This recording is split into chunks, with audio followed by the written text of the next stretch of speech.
So, Ryan, you were listening there to Andrew. There was a little glimmer of hope. He didn't think it was impossible, just very difficult. What's your reaction? It reminds me of the movie Dumb and Dumber, where the girl tells Jim Carrey, he asks, what are my chances? And she says like 1 in a million or something. And he says, so you're saying there's a chance. I mean, look, Andrew is, notwithstanding your little dig, which I played to him, that he didn't understand it. I think he does understand it. And he outlined just now the reasons for his concern and wanting you to really articulate how you thought this would work. Do you understand his concerns? Do you accept that he, is pretty expert in this and the concerns are valid? Yeah, I mean, it's tough. Everything that I've done has always been tough. If you would have looked at what the chances of Chewy to succeed against Amazon, the odds, were very, very low. And turning around GameStop, if you asked all of Wall Street what they thought the business was going to be doing in 2026, when I joined the board, I would have said that the company would have been bankrupt a few times over. So this is it's tough. There have been reports today saying that you've not given up on this project, and you may now take your proposal directly to shareholders for an attempted hostile takeover. Is that true? I'm definitely not going to give up. I'm not going to stop. So you're not denying the report, which includes the proposal potentially direct to shareholders for an attempted hostile takeover. Is that bit true? Ultimately, the owners of the business are the shareholders, and the fate of the business is going to be decided by the owners of the business. And the vote is going to come down to who they want running the business. Do you want an entrenched management team that's collecting tens of millions of dollars in risk-free compensation running the business? Or do you want someone that's putting all his chips on the table, both through GameStop and me personally? But ultimately, the management team and the board has all kinds of perverse incentives. But I'm going to do everything to make sure that ultimately the owners of the business get to make that decision. That doesn't sound like a denial. It's not a denial. Wow. Okay. So that is news. So you are seriously considering a hostile takeover? Going to do whatever we need to do in order to maximize shareholder value for GameStop. And we've made a big investment. We're one of the largest active shareholders of the business, and I love eBay. And the business is highly complementary to GameStop's business. And it's a business that I personally understand very well and is within my circle of competence. So we'll see what happens.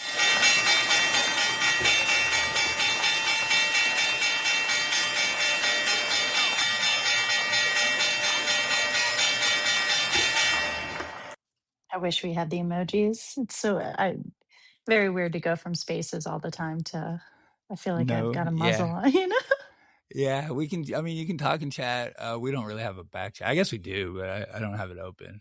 Yeah, I can't see the. Yeah, my old man phone can't handle more than like this one app being open. Right.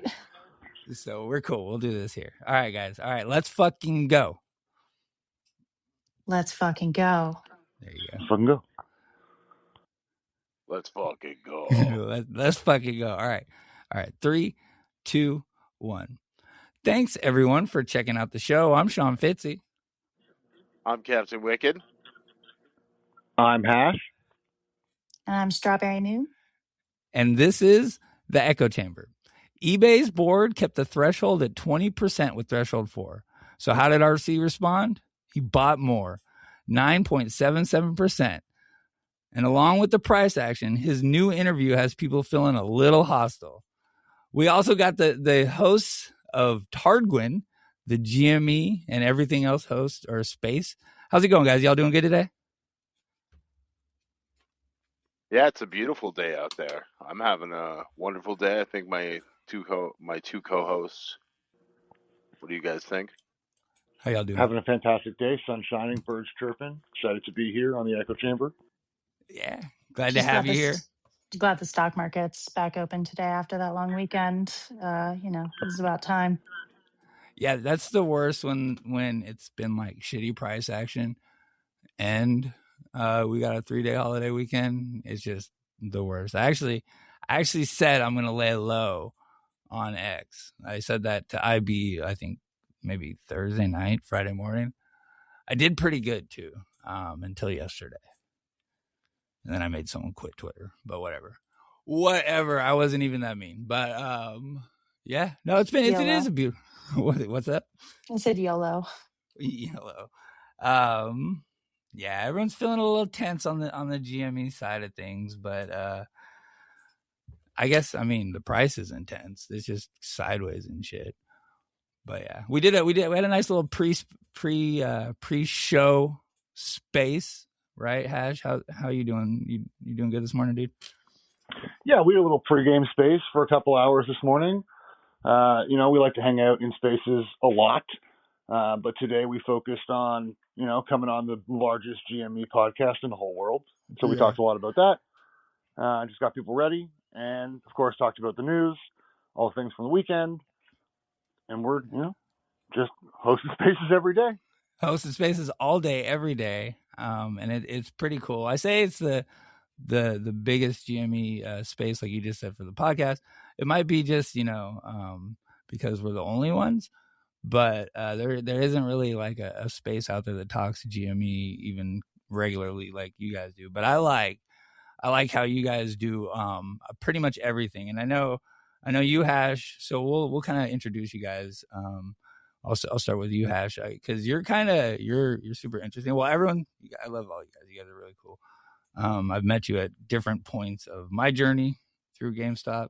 Hash, you're pretty new to me, but I know you got like, I don't know, every time I talk to you, I find something cool and new about you. But why don't you tell everyone how you found GameStop?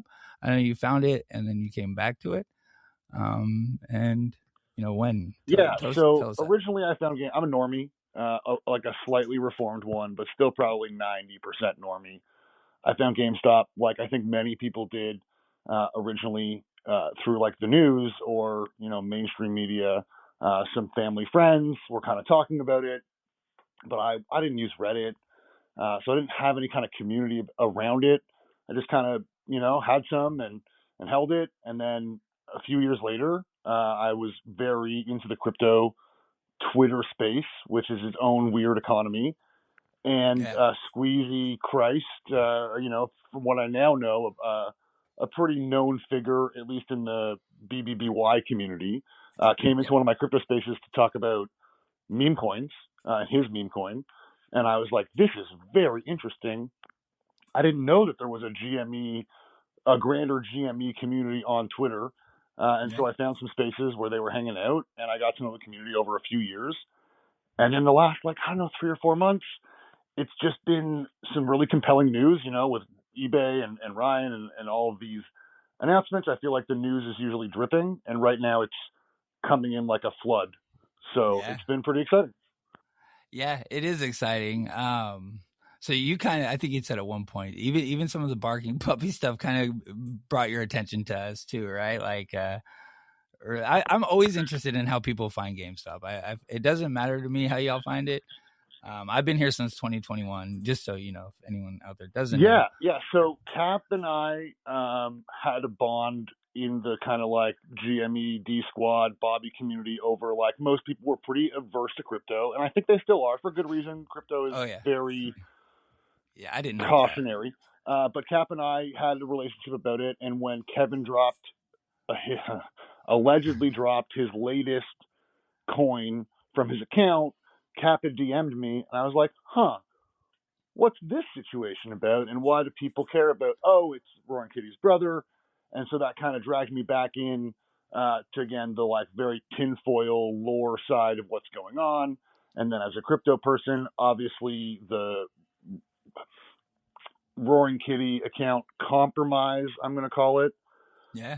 And I was in a space, in a D Squad space, and Mags came up and was like, "Hey, Roaring Kitty tweeted there's a contract." And because I was hanging out with the actual community, I was able to get in way before my crypto friends, which drove them a little crazy.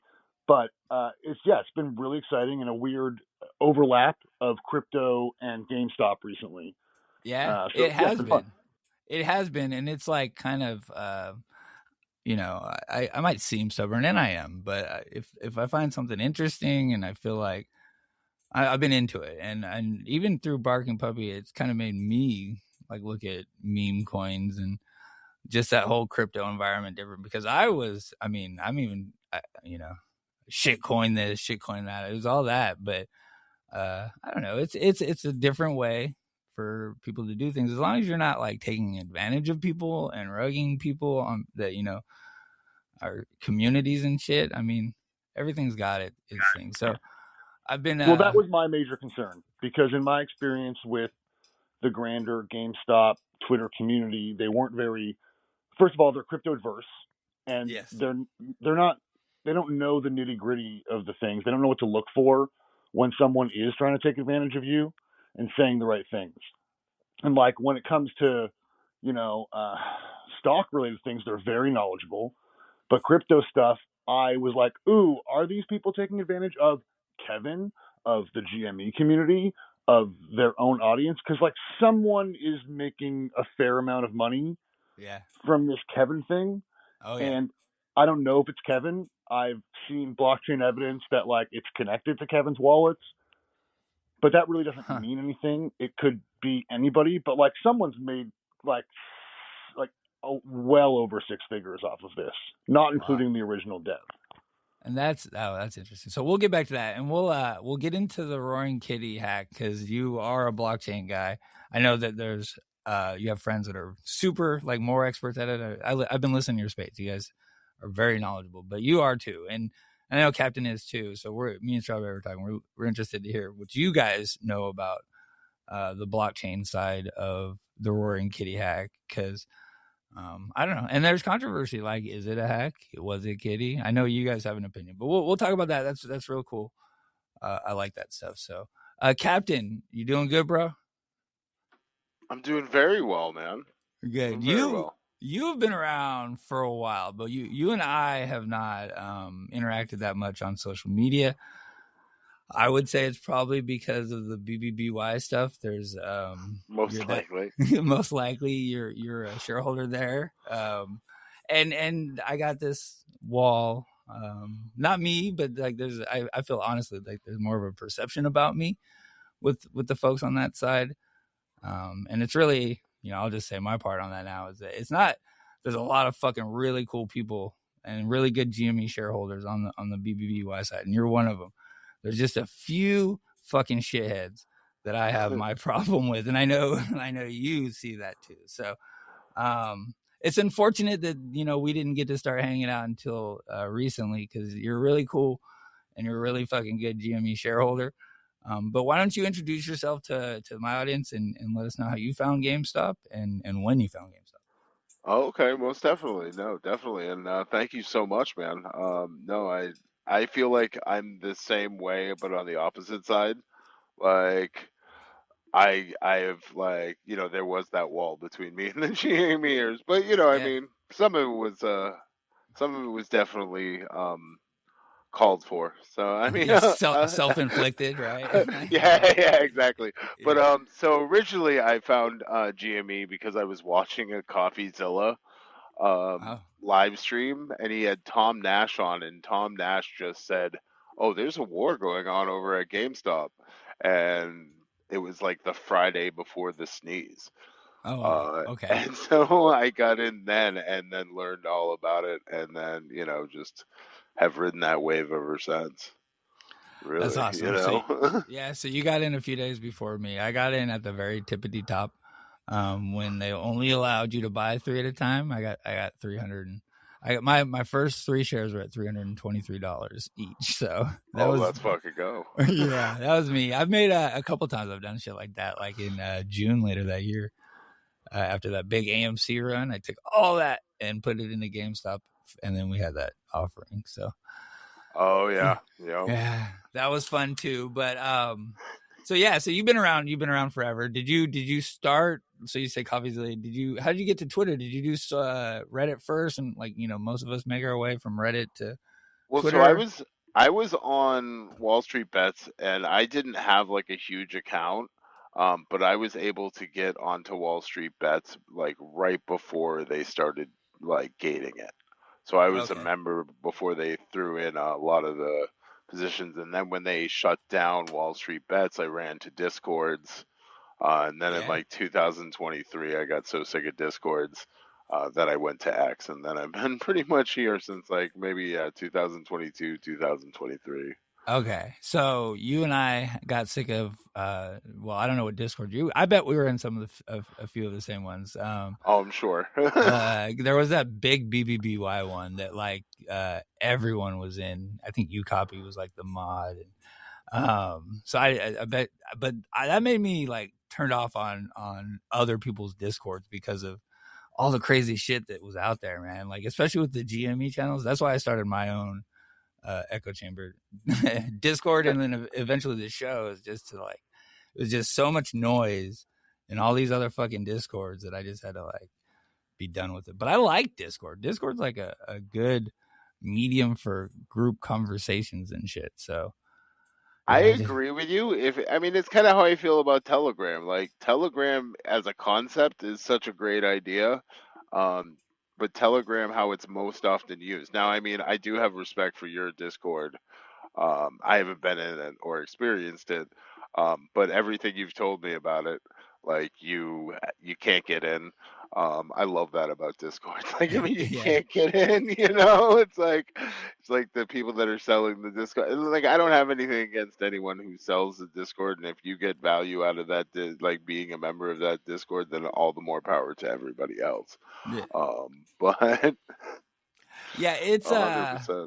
It's not the most as a BBBY shareholder, I always worry because we've had people in there and it hadn't gone well. So I always worry that like, the BBBY shareholders in my Discord will be offended. You know what I'm saying? I don't know. Right. Yeah.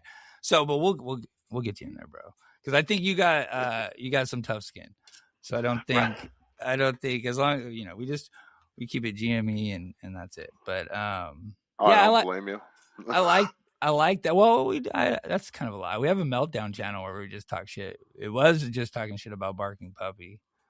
Well, it's funny too because you mentioned it, right? Because I think you're right. There is that small section of like the tinfoil pushers. Like not all of them. Like some people just like come to tin and think that it's something. I've been known to put out some tin, every once in a while out there. Yeah. But it's like pushing beyond the realm of. I don't know. Yeah, no, I totally know where you're going. It does get wild, and it's like, damn, what is speculating on half of this stuff even doing for us, except for just keeping our wheels turning, while we could be looking for other things.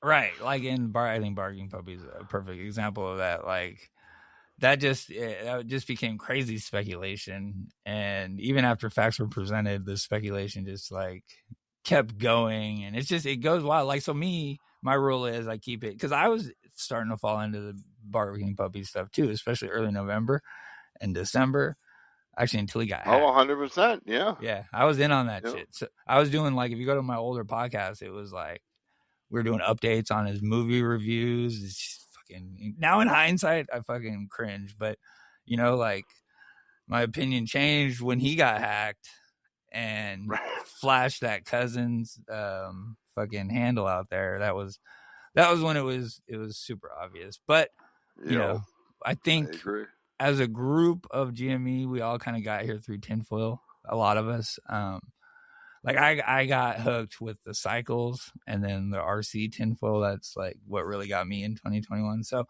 we all have a bit of that built into us coming into things, you know. So I can see how it blows up. But you know, tin's good too. As long as you're not playing it. Like, don't fucking play tinfoil, because that's what leads to people talking mad shit and everything like that. So 100%, no, and the hype days. And you know, I did want to touch, like, since we are hyping Tardguin a little bit, yeah. you know, for these discords that charge, that's kind of why I started Tardguin as well, or we started Tardguin. It's to prove, like, if you know, if our trading group is good, then our market cap will be high. You know. So okay, well, what's Tardguin? It's a space. I know it's a coin. I put the little hashtag. We're not pumping coins, and you guys don't either. Yeah, no, yeah. I'll put that disclaimer here now. Anyone listening, we are not advocating any coin. Whatever we talk about, because we are going to talk about you know, the hack and memes and meme coins and stuff. Nothing. We're not promoting it. And these guys, I've not heard them. I've not seen it. Like, you guys name your show that, but you're not out there promoting it. So anyways, so Tardguin is the space, but go ahead and tell us about it. Yeah, so it's basically it's a meme coin, and I'm shooting for getting, you know, as many people to have 1% as possible, and that gets you into our chat. And you know, in our chat, we talk about the coins that we talk about, yeah, on the spaces. So it's just creating a collective of, you know, a mind child. Nice. Of, yeah, just, you know, and then also has a collective liquidity pool, you know, which, if grows big enough one day, we might be able to do some fun Web3 stuff. And you know, but right now it just stands for a testament. So when we're measuring other coins, we can really tell what, you know, happens in our coin, and how, you know, if no one sells, the liquidity stays there. So in these other coins that are the flash in the pan, you know someone's trading it, and then how they're trading it, and you know, you gain a little bit of a deeper insight. So it is a kind of a learning club as well. Yeah, it's cool, and the spaces kind of reflect that as well. And being that you guys are all GME shareholders, you talk just bullshit, which is cool. I like that. Like our GME spaces that are out there, when they pop up, they're good, they're informative, but they're not really just fun. You know what I mean? Like the BBBY guys had those huge spaces with 300 people every fucking day. That was, you know, just bullshitting and talking shit. But GameStop never really got that. But I think that's kind of fun. That's what I've been saying. I want to do one myself, honestly. Yeah, I mean, big ups to, like, Chad and others out there. I mean, you know, now Chad is dead, but big ups to Chad for leading the way on that, because I mean, you know, his spaces were definitely a cornerstone of the way, at least, you know, a lot of the bobbies do things, which I think is ultimately good for the environment. You know, having a place where people aren't BSing you on a stage, and welcoming anyone who can come up, all different viewpoints. I mean, we've had, you know, Bitcoin maxis, we've had GME maxis, we've had open traders, and just like the shills as well. Yeah. Just to hear the different perspectives, you know. Yeah, on your space, I like it. You bring it up, anyone, Hash, and you know, you guys, Strawberry too. Strawberry just talks mad shit. We'll say hi to you in a second, Strawberry. I like how Strawberry just doesn't fucking play when she's the host of this space. But you don't, like, shut it down. You sent Buddy Black down because he was gonna talk shit to me, but I was ready for that. We'll have to bring him back one day, Buddy Black, if you're listening. I know you had some shit you wanted to say. We'll have to reconvene. But I like that you let everyone up. I think it's cool. It's just like a whole vibe you guys got going, and it's informative as hell, and it's also funny. So yeah. Good job. Dude, thank you so much. And you know, one of our biggest, as we transition to Strawberry, I think one of our biggest things is, like, our male to female ratio, and the female speakers has been so huge, and it's kind of awesome to hear, you know, a plethora of voices, especially in any of the spaces, getting represented so heavily by by a female voice has been kind of refreshing. Yeah, we're like heavily dominated by men, so it is nice. And the women of the GME community for sure, fucking hysterical. So like Strawberry Moon, like Strawberry Moon is the reason I started following you, and I invited you to the disc. You're with us, right, Strawberry? Hello. Yeah, I'm here. I'm just All hanging right. out. So yeah. I just want to make sure because I know you got it going. But no, it was your memes. I'm positive your memes caught my attention because I love a good meme. And then I think we started talking. I don't remember exactly when, but it was probably talking about memes in GameStop or something. But you showed up. I'm trying to think. I think you joined the Discord in 2024. Is that right? Yeah, I think so. I think I found Twitter in like 2023. And then I think I joined the Discord probably a little while after Kitty came back. It was maybe 3 or 6 months, somewhere in there. My brain for time is really bad, so.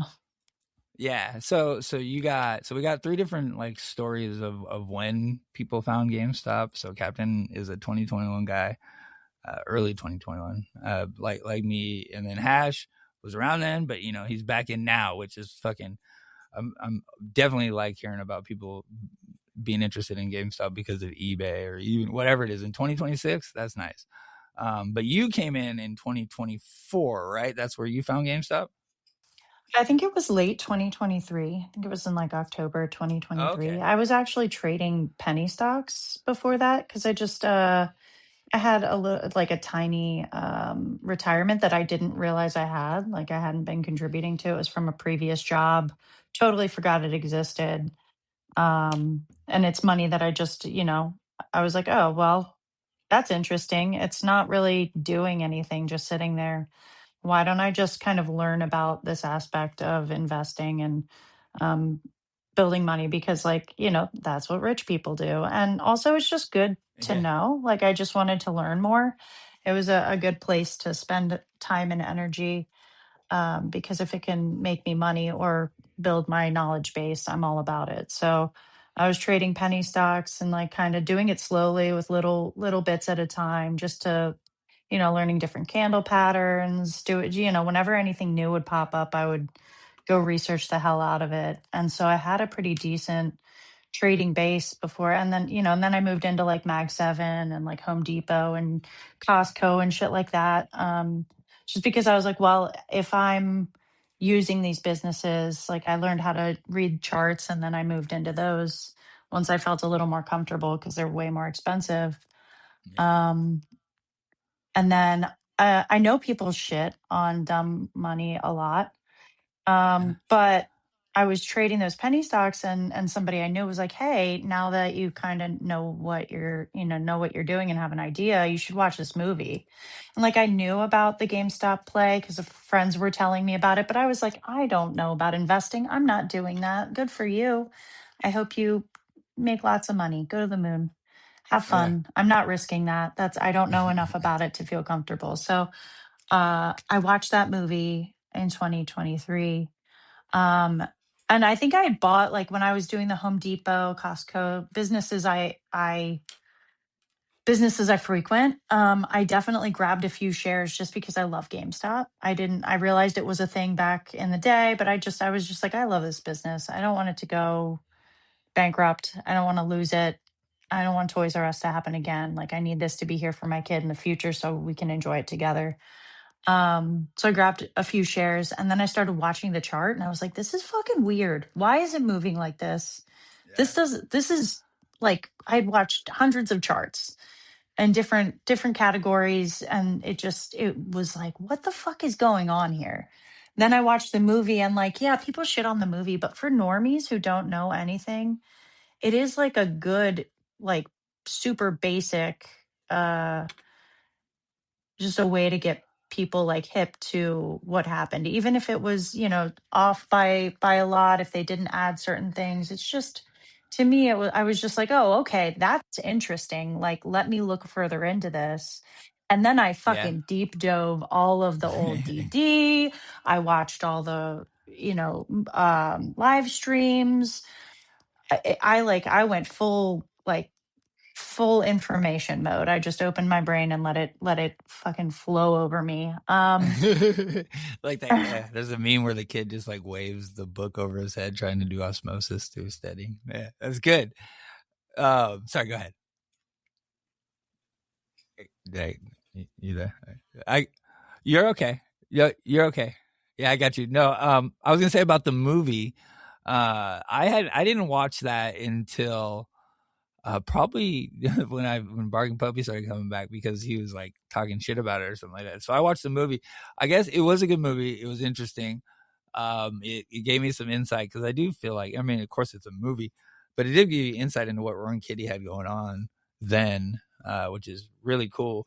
But it just left out RC and everything that happened after. That's my problem with all of those things is it ignores the fact that, we have cycles like the price action you're talking about. It completely ignores all of that. If you got in and around October, by the way, God bless you, because you dealt with some really bad shit in 2023. Yeah, I'm just looking. That was probably my least favorite time was June 2023 through before Kitty came back in April 2024. That was just fucking brutal.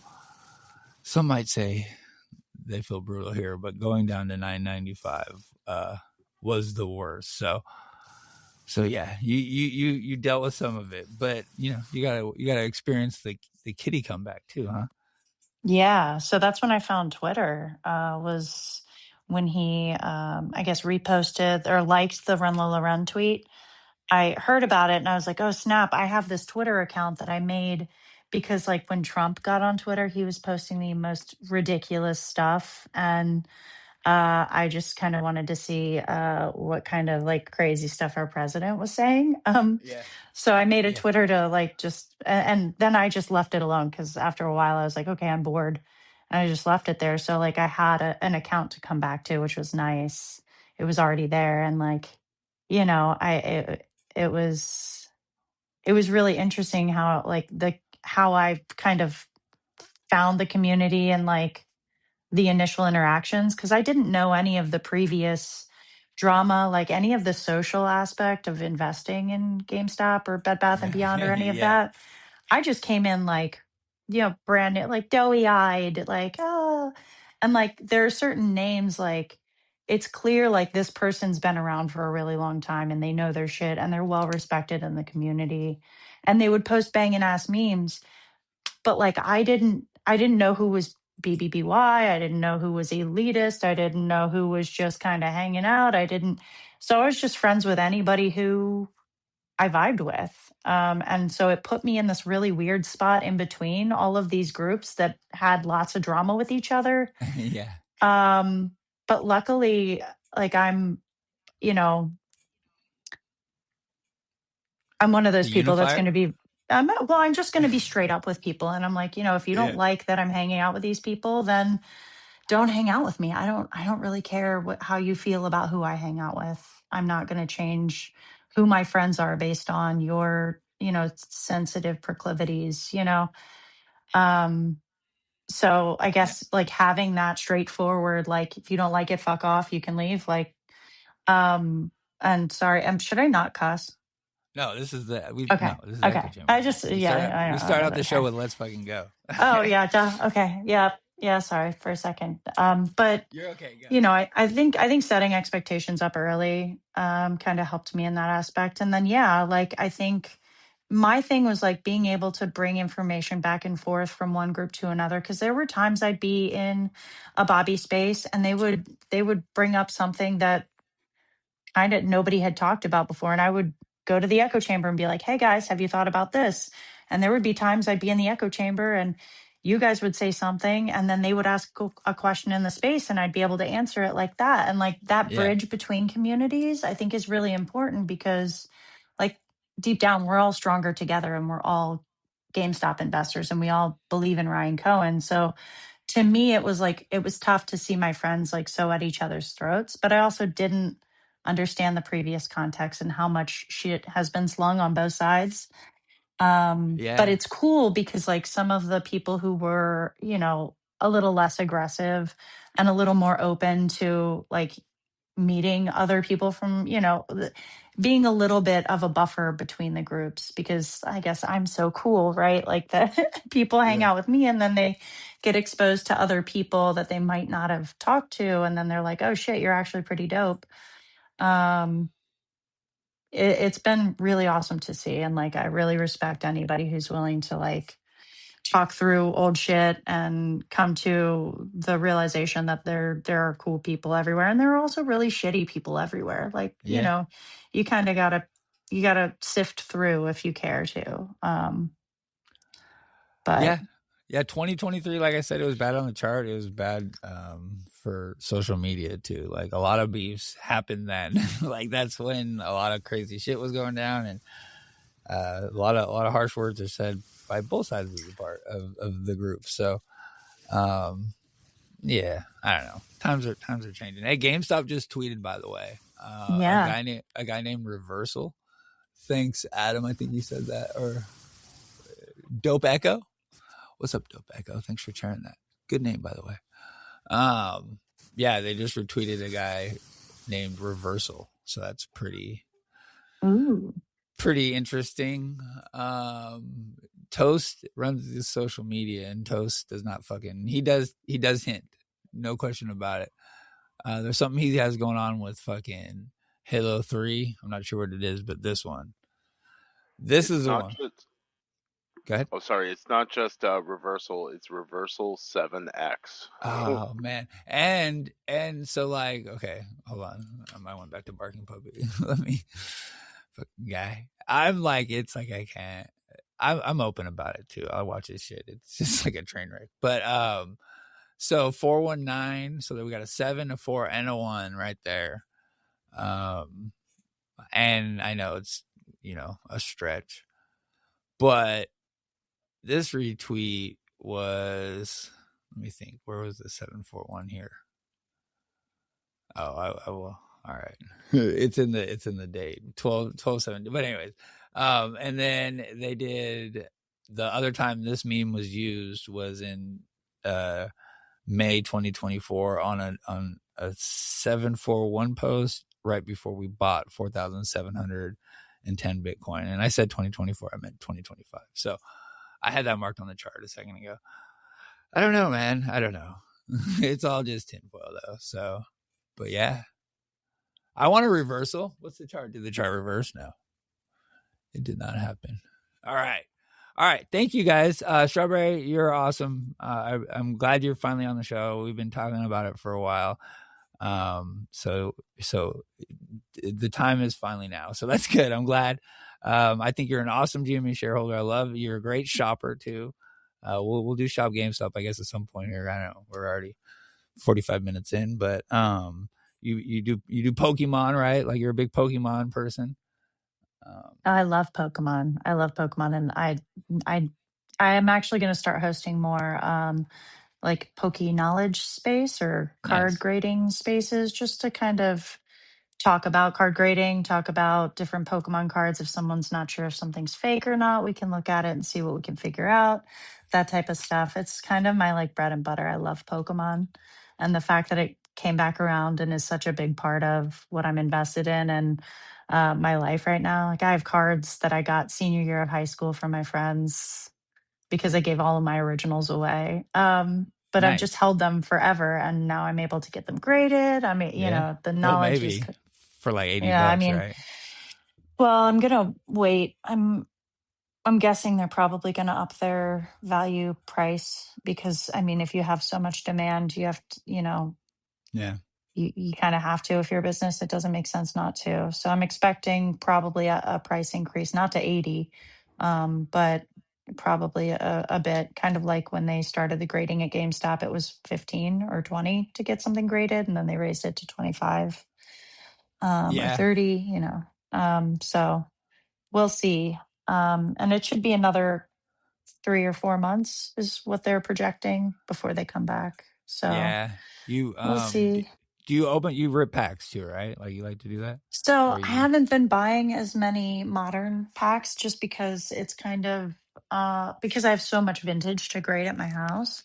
I do have some packs that when the kid does something extraordinary or like, we're having a bad day or something like that, we'll sit down and rip a pack together. But I specifically haven't been buying modern because I want the kids to be able to do that. And I also have other places to spend my money, especially now that the stock is so low. Yeah. Low. Yeah. If it's under 25, I'm going to buy some stock instead of rip a power pack or some cards. But I mean, I think it depends on the set too. I haven't really been thrilled with any of the sets. Yeah. And No, I'm that's what I was gonna say. kind of at the point where like it makes a lot more sense to buy it raw and then grade it, or well, maybe not anymore, right? It was for a while. But like, I'm a gambler to a point, but I've ripped enough packs to know that I'm not going to hit the card that I want, and it will save a lot of money just to find it and pray that it comes back a 10. Yeah. We had a drop Friday.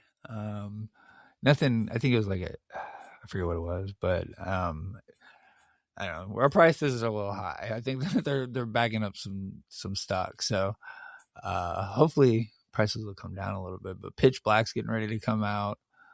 I know Chaos Rising is out, but everyone's kind of waiting for, I guess there's a collector's, what is it, the 30th that's coming out? What's next? What's the next big one after? 30th. Well, Yeah. the 30th is coming out, I believe, in like September. Is around when that's coming out. There's probably going to be another drop before that. But like I said, I haven't really been paying a lot of attention to modern just because, it is getting oversaturated with what's getting graded. And, Yeah. like I said, I've got to pick and choose where I spend my money. And I'm just a normie, broke bitch. So, Right. With kids and shit. it's I like, get it. man, there's too many things that I want to buy at GameStop, man. I want to buy cards off the website. I want to go rip power packs. I want to buy the stock. I want to, I want to get a new controller. I want to, fuck, man, Yeah. I'm trying to take all my money. Yeah. I've been playing Fortnite again. I get it going waves with that. So yeah, we maybe did get, please. we did get a little bid just now. We're at 2153. It's Oh only yeah, we broke out. Let me but look we're at the green chart. again. Nice job. Let's Nice job. go. Nice job. Well, okay. Thank you. So let me show this tab. I want to talk about the Roaring Kitty. This is a nice little candle here. Would like some volume with it though. And Yeah. have you heard this news about Microsoft is considering spinning off Xbox? No. What, like as like its own company? I guess they're considering possibilities of restructuring it as a wholly owned subsidiary, a joint venture, not an outright sale. Huh. This is new news? Or I think so. Oh, okay. I should probably look that up. Oh no, it's all right. I just hadn't heard it. I didn't know if it was something that's been out for a while because I don't pay. I'm an Xbox guy too. I don't have a PlayStation, but it's like been so like like their releases aren't very good. I hadn't even renewed my Game Pass Ultimate or whatever. I stopped that, but I turned it all back on now because I wanted to play Fortnite again. Some shit about no build Fortnite is fun for me. I think it's because it's kind of easy. I actually get victories every now and then and shit. This candle I like. Okay, so we're about 45 minutes in. I probably want to take just a quick little break. I want to talk about the Roaring Kitty hack. You doing good, Hash? He's been quiet a little bit. We've been talking about other I'm stuff. back. I was Let's disconnected, go. but I've just returned. I would love to talk about the Roaring Kitty hack. All right, give me 2 minutes, okay? Compromise. Compromise. There you go. Give me 2 minutes. I'll be right back. Do you guys want to talk amongst yourselves, or let's see what this is? How long is? Let me see. 1 second. I mean, it's funnier to sit in silence, but well, it's that or daily. Let's do this. First of all, daily, that's a distinct possibility. Sometimes these things can run. All right, I'll be right back. I think what might be I wasn't able to read everything today, right? Busy day, lots happening with GameStop, too much to read. It's very difficult to track everything. But with some moves like this, some people are really skeptical of the moves like, this is bullshit. Meme stock, beep, beep, beep, boop, meme stock, just short, beep, beep, beep, boop, boop, boop, boop, boop, boop, just shorts closing. It's nothing here. Sell it, sell the news, blah, blah. Although there wasn't no news today, right? But legitimate thesis here. Maybe some folks don't agree with that. That's fine. But for other folks, we're like, no, this is a legitimate thesis. And because there's a legitimate thesis here and material potential upside, we think like, okay, then maybe people slowly buy into that, right? And it can keep on going as people buy into the story. This is why it was important. And we said this on Monday. It's important to note, not to necessarily make a forecast off, but it's important to note that like the bull thesis hasn't really been picked up to everybody, right? Because that's potential. When you see its potential upside as people buy into the story. Same thing for the short interest. Even if you're not betting on a squeeze, those are future buyers of the stock. They're future buyers of it. If your thesis is correct, then that's potential. Those are potential buyers. That's how you view them. And you're like, or if you see pervasive negative sentiment, that's potential for it to flip the other way. And sometimes that flip can take a while. Who's to say if like the short-term move is done? That is very difficult stuff to predict. That it's like a fool's errand to even attempt. Which all you do is kind of read the tea leaves a bit. If you do your best to guess how much sentiment is flipped in the near term, has all the news been kind of priced in? What's the chart look like? But it's really tough to predict. But indeed, to Daly's point, some of this stuff can go, well, and Justin's point too, it can go multi-days. Who knows though? We'll have to see. That's difficult. I just like watching Roy and Kitty. That's about it. Dude, preach. Yeah. I mean, it's like, it's so good. And then, like, I went back and took a refresher after we had all that, after I think the AMC video was released. And I was just like, it was night and day. Yeah. It's not. Yeah. He's just fun and he's entertaining to listen to. I like his. He's not a professional. He's just up there trying to do it and talk about GameStop because he was passionate about it. And he's just so fucking knowledgeable too. It's cool. I like listening to him. So, all right. GameStop's catching a bit of a bid for lately. We're up 0.16 on the day though, 2.64 million. What's up, everybody? Thanks for coming out to chat. Good to see you all there. Wall Street Short Bus. Adam CNRA. Wall Street Short Bus. Is that one of you guys? That's me. I thought so. All right. I thought it was you. Thanks for chatting. What's up, Ape? Ape Alto. Good to see you again. Thanks for coming out, guys. Appreciate it. Feel free to talk to us in chat. I'm watching it, but we're kind of just talking and stuff. But a little bit of a candle, not much volume with it. We'll break down last week or whatever it was in a second here. That was a 15-minute too. Let's see what the five's looking like. Looks a little better. So I wonder if we got some calls. What is the option chain looking like right now?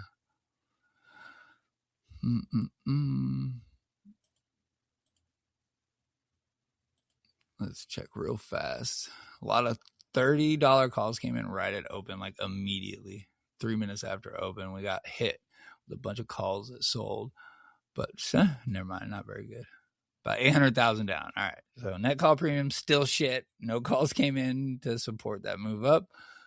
A little move up. That's how hard up we are, guys. Like fucking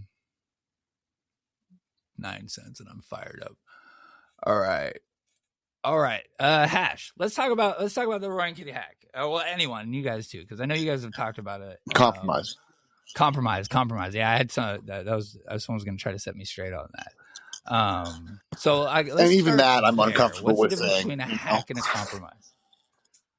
Situation. Okay. Well, a hack situation. Is like, he gets hacked. Versus like he gave his info out, or like versus anything like a SIM swap is not a hack, right? Or maybe he left his computer open, or maybe this was an old permission that he didn't give away. So, or maybe with him, I think right? Like we don't know definitively. I would say the blockchain evidence points, in one direction, and but again, I couldn't say what it was that happened, and I don't believe any information is really out there from the his account obviously was recovered. It looks like it was Twitter that did it because it was very quick. Okay. The headband stayed on, where the profile picture never changed. A lot of people talk about it. Yeah. Yeah, I was going to say, let me introduce, because, so what was it? I think it was May 12th, too, is when it happened. So, the date is kind of interesting on when it happened. But basically, Roaring Kitty came back. He posted, I think it was 3 memes. Well, his account came back. It was, I think, 3 memes. One was a cat. One was the, the open hand with the headband in it. Was there another one? Do you guys know? Or was it just 2 memes? I don't have them saved. The hand with the headband, the cat. I feel like there was a third one. Oh, the contract, maybe? Oh, yeah, okay. You must have tweeted. I think there was one with the Pepe Frog, I think. Oh, okay, yeah, I think that was it too. So the memes were, some of them looked very kitty-like. The cat was, and then the hand one did with the headband too. So that happened. The ticker shot up like crazy.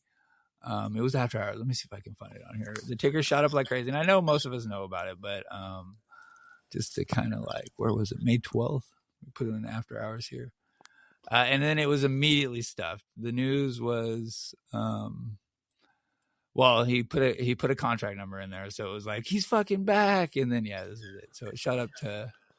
Well, it also coincided with the GameStop. Yeah, that was the crazy part. Right. So that was the crazy. Yeah. So that happens. And then within 2 or 3 minutes, I don't know exactly, GameStop releases the announcement that they're going to ask for another 1.5 billion shares. So, bad news for the ticker. So that hits at the, almost the exact time as air quote hack. We'll call it. I'm going to say that, but we all know what I hear you, that, there are levels to this thing, when it comes to hacking. And I used to listen to a podcast that was all about hacking. So it's pretty cool shit. Anyways, so that happened. It got stuffed. Whatever happened there, the motion was done with immediately. And then within a couple of days, the profile picture also had a change too. And that was the headband went on the profile picture, and that is still there. So, okay.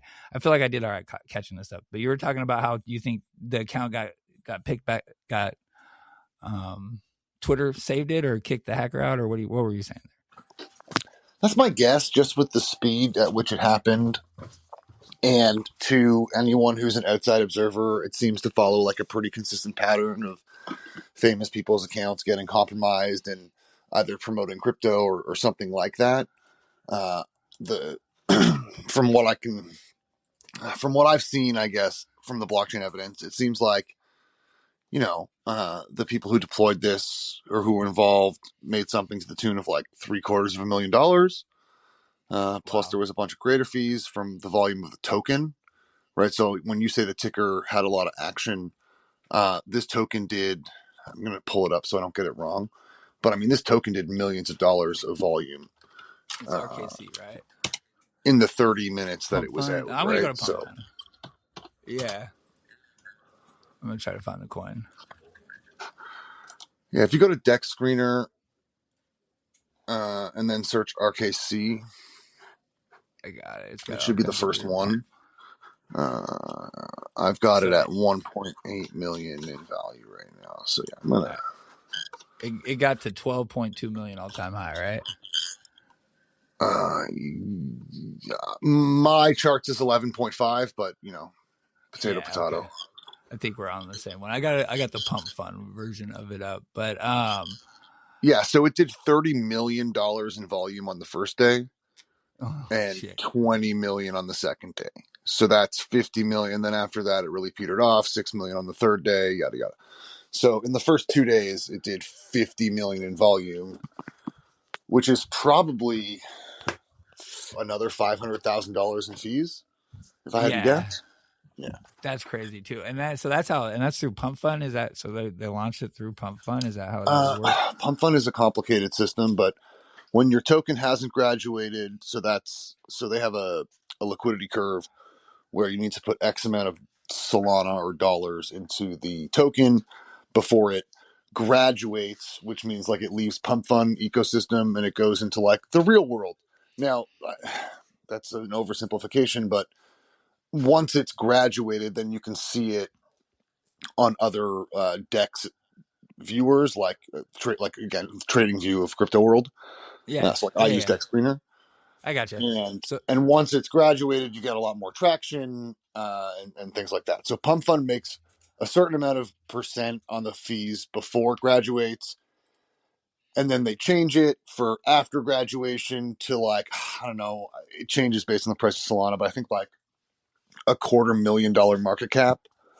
And so for Pump Fund, they want a token that's under 250,000 market cap that does a lot of volume. Yeah. Because they make 70% of the fees and you make 30%. And I think that's generous. I think it might be closer to 80-20. Don't quote me on that. You can find it on Pump Fund's website. But then once the token goes to like a few million, at that point, Pump Fund makes almost nothing. They make like 3% and you make like 95%. Oh, wow. And the reason they do that is because you can just make your own liquidity pools. You don't need them anymore. Yeah, I've heard you talking about that. So. That shit's wild. Like that whole thing is like that. There's a whole nother element of like what you're talking about, liquidity pool. It just blows my mind. But yeah, there's so yeah, with this token. So with this token, Pump Fund made barely anything because it graduated immediately and then ran to like 10 million. And these people, from what I can see, were very knowledgeable and ready. So they already had all that stuff set up. So they were making the fees. Whoever they are is like a whole other question, but yeah, they bought the token early, which we call sniping. They bundled the contract, which again, they like made it look like it was across 1,000 wallets when really it was just one person buying it. And then they ran up the chart and they seemed to know what they were doing. They knew they would have limited time. It was pretty obvious, I think, to me and to many others. Like I was in D Squad and Mags came up and like, I hope we all knew that the likelihood was that it was not him. Yeah. But everybody remembers Trump token. And like, I thought it wasn't Trump. And, I missed a 10x on that because of it. Right. So risk reward. You played it? I threw in a few dollars. Right? Yeah. There you go. I threw in a few dollars.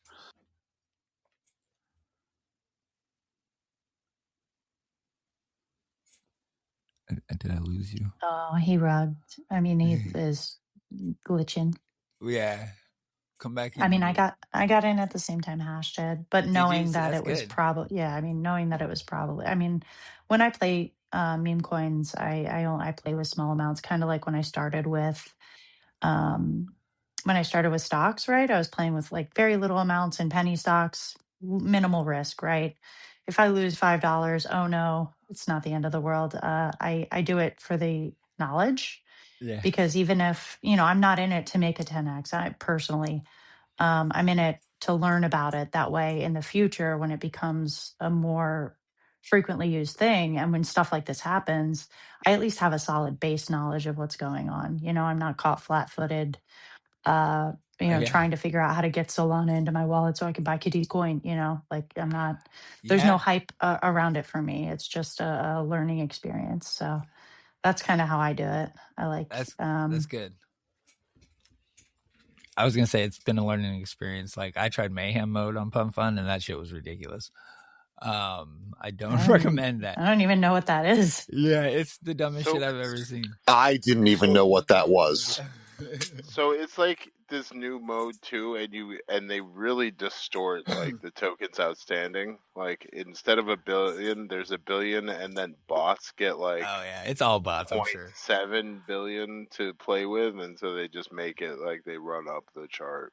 Like they paint the chart all over the place, I guess. I haven't played it. It's just it's just a bot. I guess you can turn it on, but it's just they cycle these things in and out. I have a friend, and most people know my friend, but I won't put their shit out there. But they made a good chunk of money doing it, and I was like, let me throw $20 at it, and yeah, it was not easy. I do not recommend it now. Like I don't even know. Like it's interesting shit. I'm trying to learn how to approach it and stuff. But we lost your back, Hash. So you played RKC, that did good. RKC, that's the one, right? That's cool. So is Hash back, by the way? Yes. Maybe I lost him. I don't know. Yeah, I don't he think might so. be coming and going. It's fine. I just wanted to kind of like, so it was Mother's Day, by the way. I think the hack happened the day after Mother's Day. I'll just throw some like, the different type. Being a sim switch would be something that happens maybe when someone's around a group of people. It's just convenient if I'm gonna. Whatever, I'll stop there. But yeah, dude, like, because Barking Puppy was on there celebrating we did it and shit. But I think he was talking about some other random shit because I don't know. So what do you guys think? You think, Kevin? You think it was a hack? You think it was Kitty? Where were you with that?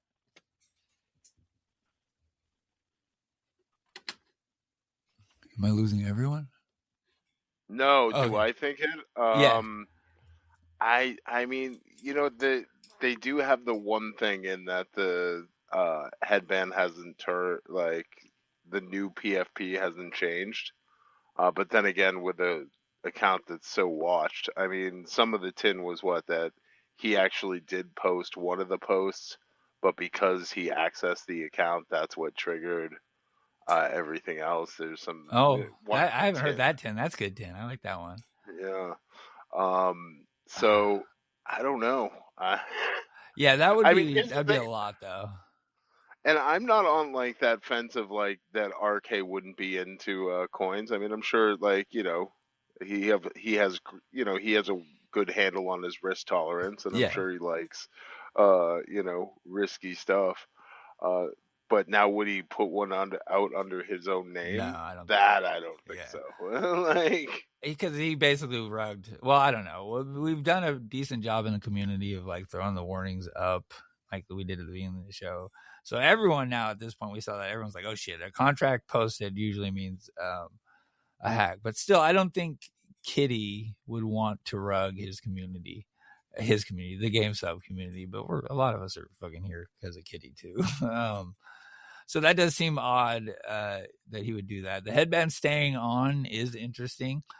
I would just think about like if it's me, if my account got hacked and I got a cool something, I might leave that shit. Like how I have my profile pictures, barking puppies, edit of my of the echo chamber of my profile picture. I kept it because it's fucking cool, right? Like so maybe that happened.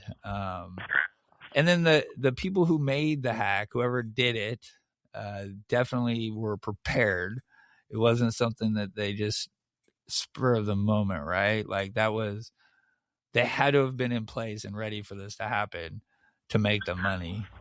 So that makes me think that it probably wasn't him either, because it was, $750 $1 million. That's good money, but I don't know if he's 280 million, was a billionaire. I don't know if he's messing around like that, but who knows? No, well, and you're right. And if you went into the spaces that these guys had, you would see that they were like just smooth operators. They were like, whales are coming in. It's okay to put a couple $100 into this one because it's going. Oh yeah. It was crazy. I was like, this is really over the top, guys. Like, yeah. That seems out of character. I like the idea that maybe these were his drafts, like the memes, a couple of them. I can see that being the case. Like whoever got the account saw that he had drafts in place. Maybe they saw when too. Who knows? Because you can schedule tweets, but I don't use that. I'll make drafts of tweets, and so if someone got in, they'd see all kinds of fucking dead posts I've started. But maybe something like that, because again, I think those memes are pretty cool. But we've seen lots of people duplicate his style and pretend to be him on X, so it's not like it's impossible. But I don't know. Maybe the fucking hack like stopped the return, because it was such crazy timing. Everything that happened in May was kind of bullshit. I'll just say that. Strawberry, what do you think? Do you think it was a hack? You think it was a hack, right? I don't. I mean, personally, I don't like Captain said, I don't think he is averse to crypto. Like he's a very smart guy, right? Like if he, if he wants to go make money off something, he's going to be able to do it. But like he also said, I don't think he would try and wash the GME community.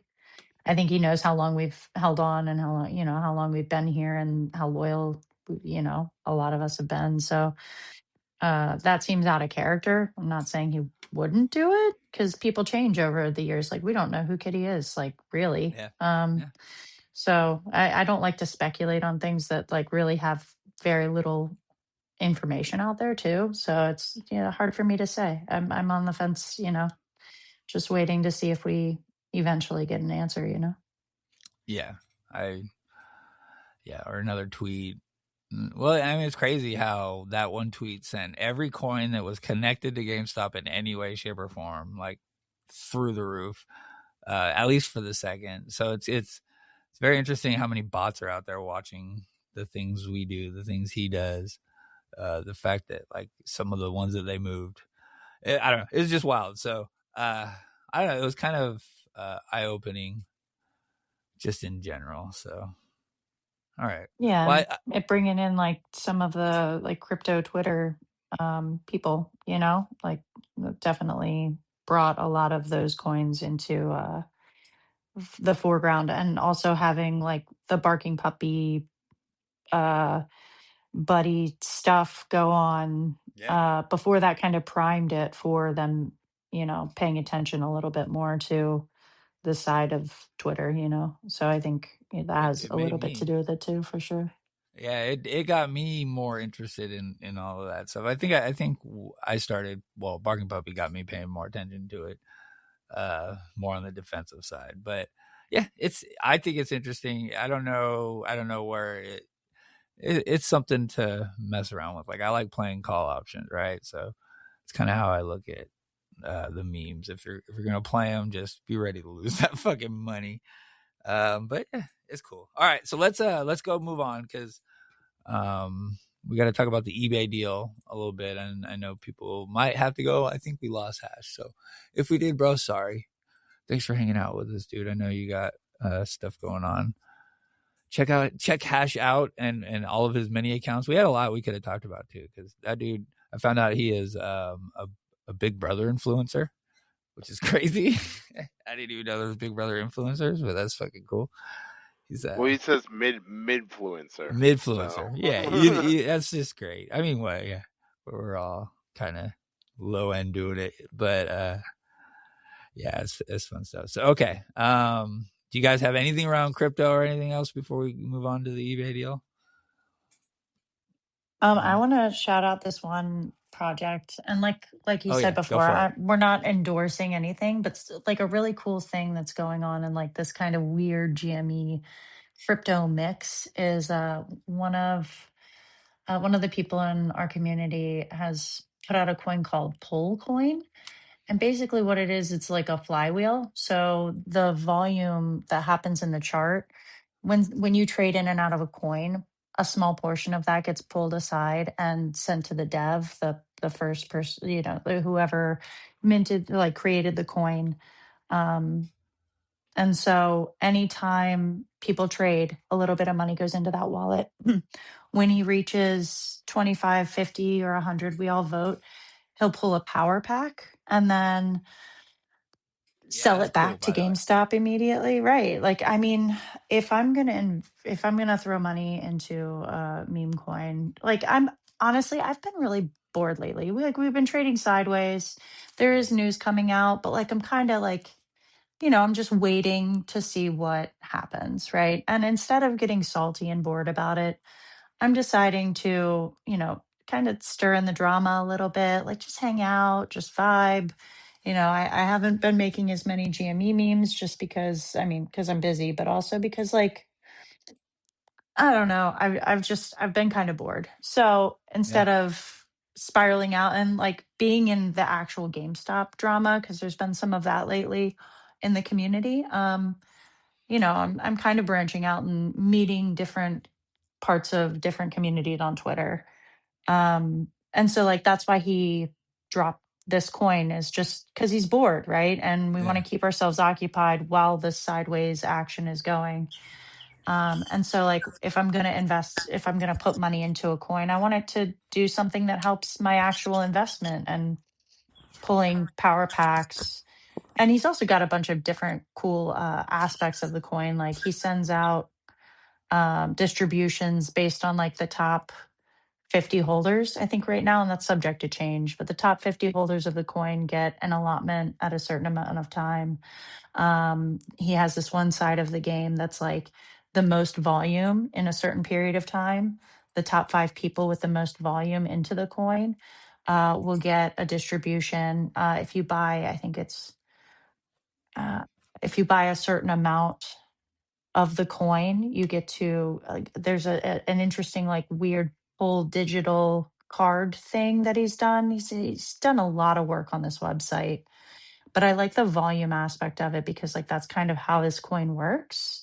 Is that like the more volume it has, the more cards we can pull from GameStop, and the more kind of fun it is. I love pulling cards. I love power packs. I love GameStop. And, you know, this person is also, I've been pretty close with them for a while before all of this.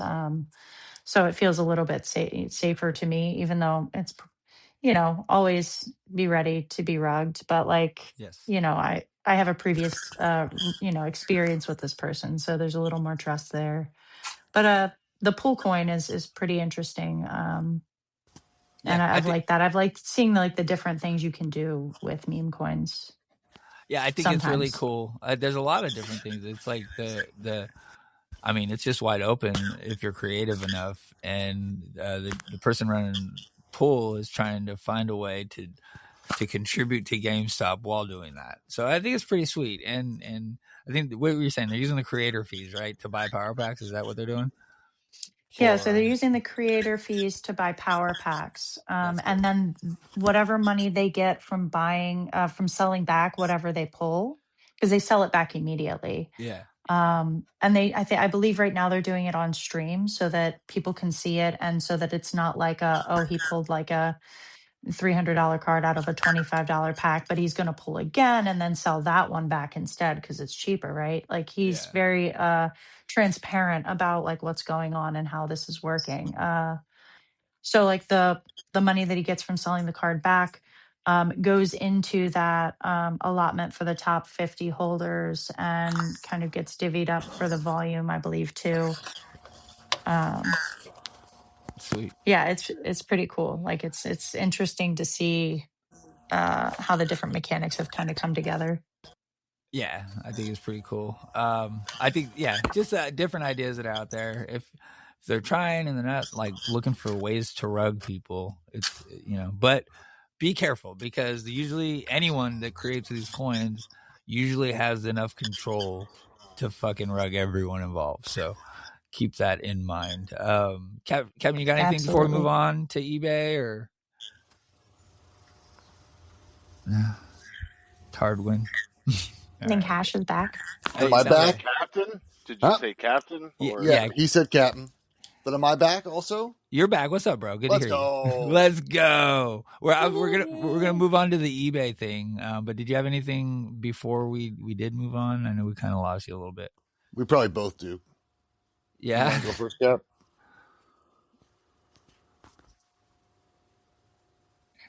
Yeah, no, I had nothing to add on this. You know, I mean, I like Polcoin. I mean, especially at the 8K market cap. You know, that's about it. All right. Here's what I want to say about crypto shitcoins. That's what I call them. We can call them meme coins all we want, but like Fitzy said, you're probably going to lose all your money. Probably don't invest. It's not investing. The SEC was very clear that these are not instruments. They're not financial tools. These are fucking not even art.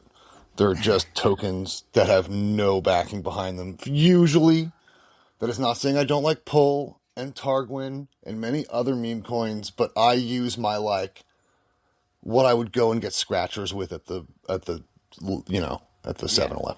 That's the money I'm using on meme coins, and I think that's, I don't give out financial advice, but God, it's like derivatives of derivatives of derivatives. it's the same as buying pictures on the internet, just without the picture, so that we don't have to feel bad about ourselves. But it's like really the same thing. Yeah. That being said, if you want to learn more about meme coins, come to Tardguin Spaces. We will talk about them and help you lose money, probably, but maybe not, but probably. Yeah, but you guys aren't pumping. That's the thing. Like, you guys aren't pumping. So, like, it's good knowledge there. So, yeah, I agree. If you want to learn some stuff, go listen to that space, because they're not out there trying to get people more, fucking, they're not pumping other coins or anything like that. They're just talking crypto and whatever the fuck else, GME, whatever's going on in the world.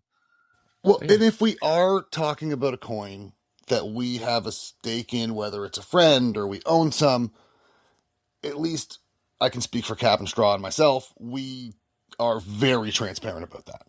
Yeah. And we almost talk about those things less because of the stigma around, shilling or pumping bags or bag working. Yep. Even though, again, in crypto, it's like a very normal thing. I think that we try and walk a very tightrope when it comes to, again, like promoting things. Like, we're not promoting anything. We try and be really clear about that. And the way I'm talking now, like, listen, you're probably going to lose your money. That is exactly how I talk in spaces. You're probably going to lose your money. I lose my money all the time. Fitzy lost his money on mayhem mode. They call it in mayhem mode, for God's sakes. Yep.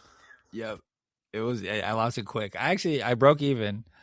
And then I was like, I'm going to try my luck. Well, you broke even and then gave it all back, didn't you? Immediately. Like, it wasn't even like a second. It was so fast. Don't also play that. Mayhem mode. Also, but I had to, like, to break even, I had to sit in a trade like it was like a fucking normal shit. Like 2 hours later, I had to wait and buy dips and shit. So it wasn't fun. It was not fun. So I got to figure out a new approach. And then I just lost my money. So cool. All right. Buy Bitcoin. Not financial advice, but hey, you want to not have fun holding crypto? Buy Bitcoin. You'll lose money, but slower. Well, I mean, 64K now. You can bleed out really slowly from 1,000 cuts. Yeah, GameStop bought our Bitcoin at 106,000, so that's rough. Yeah, I probably wouldn't have advised that. I feel like so you were saying how I'm part of different communities. I talked to someone, like one of the main commentators in the influencer boxing world. He wanted some crypto advice, and someone had floated my name. And we were talking, and crypto was in that phase where it was like over 100,000 for Bitcoin. And I was like, listen, like, long term, I think it's fine, but it's gonna be lower. Not financial advice, but this is a hype. If someone's telling you to buy crypto and you're calling me, I can almost guarantee we're close to the top of this. Like, I'm selling crypto right now. That was my honest advice. I was selling crypto. So not enough in hindsight, not enough. Yeah, it's taking a shit. I feel like part of that move was RC trying to shut us up. I feel like some of this stuff, and I know it's a lot of money, so I mean, don't at me with that, but it wasn't even material. That's so it wasn't enough money for them to have to file when they did buy the Bitcoin. And I remember everyone at that time was pissed off he didn't go all in with that fucking whatever 2 billion we had or whatever it was, 1.5 maybe. Yeah, 1.5 billion. We would have been down so bad if he would have spent that 1.5 billion on crypto when everyone was saying do it and talking shit about him not doing it. So yeah, then it would have been half stock, half crypto, and I feel like that would have been a less attractive deal. Yeah. So, all right, that's good. Good segue. Let's get into eBay. So there was a little bit of action last week with eBay. Well, I guess a big one. It was Proposal 4 failed. So if anyone doesn't remember, Proposal 4 was on eBay shareholders. eBay had their shareholder meeting last Wednesday. Proposal 4 was to lower the threshold from 20% to call a special meeting from 20% to 10%. It's been on the ballot a couple years in a row now. There's a guy who does it. It's kind of like his hobby is to fucking put proposals on boards to give shareholders more rights. So that's what it was doing. It was at 48% last year. This year it passed at 42%. I initially took that as a pretty bad sign. But we were talking Captain a little bit this morning. What were you telling me about the votes? I was saying if you looked at the other proposals that were the board recommended, you saw a constant 300 plus million votes. So I think the first one was 350 million, the second one was around 320 million, and then you saw that Proposition 4 failed with only 240 million votes. So you got about 100 million discrepancy. That's significant. That's significant. So that I don't know what that ultimately means. Does that mean people abstain? I wonder why. But I know that there was a big campaign from eBay. They hired a firm to go out there and talk people into voting no on that. So that's new. So I'm seeing some accounts. I forget the guy's name. It's Goat Beards or something. He has some good DD. Sorry if I fucked your name up, bro. But he's very positive about the results because of the negative campaign that eBay put out. The fact that it was 42% with all that on the ballot, with all that's going on with the company, is a win in his book. So I can get behind that.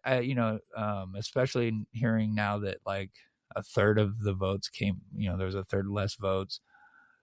Seems odd. Feels like they might have, I don't know what led to that, but they weren't even, they didn't have to adhere to it. If it did pass, they have, they can just say no, I guess is what it came down to. And then the other thing I wanted to say about that is that when RC started buying in March, when he started buying eBay, this wasn't even on the ballot. So it was not a cornerstone for his bid. It probably wasn't in the plan at all. It would have made things easier, I guess, but it didn't. I do think I was looking at it as a referendum for how the existing shareholders of eBay felt about RC's bid, 125, half cash, half stock. So if that's the case, maybe they're not sold either.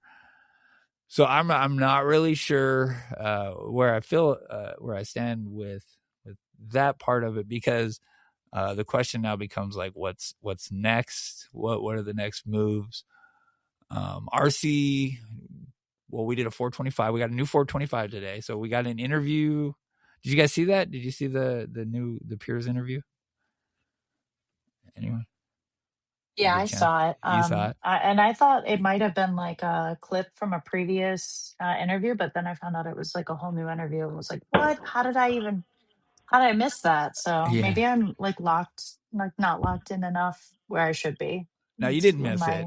You didn't miss it. It didn't get posted until Saturday, the 19th. Okay. Yeah. All right. Sick. Yeah, exactly. And I thought the same thing, but no, it was. I watched the whole episode, including his interview, and then I looked it up just to make sure that was this filmed earlier?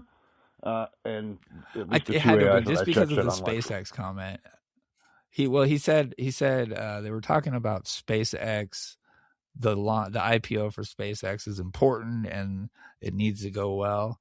So it seemed like it was pre the SpaceX IPO, and it was mentioning reports of a hostile takeover, which had come out. I think it was June 12th. There was a Barron's interview around then. So if I'm gonna guess, I'm gonna say it came out so if the IPO for SpaceX was Friday the 12th, yeah, so probably I'd say right around then, right before the SpaceX IPO. So not that old news at all, but kind of old. The proposal 4 hadn't failed yet. So anyways, yeah. So it was a response to Sorkin. What am I sharing here? Let me look at the chart too. We might be trying to break out. It was a response to Sorkin, who was the main guest of Piers, and Piers had asked Sorkin about RC's response, the epic, what don't you understand? It's on the website. So it was that, and then RC responded. They brought, it was kind of, I don't know, it was odd. So now that we see the 425, it makes me feel like it was kind of timed right, because he wanted the information out when it got out. But it was very heavily leaning on a on a hostile takeover bid. So, let's see. So you're saying there's a chance? Yeah, I mean, so I guess my question is, let me add that so the 425 came out, and we have more shares now. So his response, I guess, was to buy more shares. I was hoping maybe his response would be to buy GME shares, because we got a nice candle right when the news was announced. It was like 375,000 shares that came in. Let me go to the chart. Right when it was announced, it was right here on Thursday. It kind of did mark our top for the next next day, I guess, the rest of that day. So yeah, I don't know. I was hopeful maybe he bought GME as a response. Probably not. He would have told us by then, but he definitely bought eBay as a response. So he bought almost another 2 million shares. We're up to 9.77%. So I believe he's using these 425s, by the way. So every time we see one, check the bottom, because he's using it to update his position and talk shit. He usually throws a dig in here about the eBay board or something like that. But yeah, we added 2 million more shares. The put call pairs still remain. HSR has been satisfied, so we can start converting these put call pairs to shares. We just haven't yet. So we have 4 million, I think, of voting rights. I have to do math on what that is, but what, a couple percent. Yeah, maybe. Either way, we're almost to 10%, but what does that mean? I don't know. Delaware 203 says that we cannot own more than 15%. And if as a company we get over 15%, we will have to wait 3 years, or, whatever that law is about. So that, eBay is a Delaware company. That seems like it's a pretty big hurdle. So, there's all kinds of talk about, RC Ventures has 5%, or, I just don't know if that's possible either. I think if anyone on the GameStop board, or anyone that is in the know about what GameStop's plans are with eBay, if they are buying secretly, it will be a problem, and the SEC will probably not be happy, and it will give people that are opposing the eBay deal ammunition at court and such. So I don't think RC plays that loose with shit. So I believe the position is what he's showing us, which is, at least to this moment, 9.77%. That doesn't mean that there's not plans to fucking, I don't know, you got to own 85% to skirt that Delaware 203 law. So that would be crazy. You would need a lot of cash to do some crazy shit like that. Yeah, let's see. So yeah, hostile. I think that's what we're saying. So you're telling me there's a chance. So I don't know. What do you guys think? What do you think if he were to do a hostile bid and take the vote directly to the eBay shareholders? Do you think he's going to go back with the 125 half cash, half stock? How do you feel about that?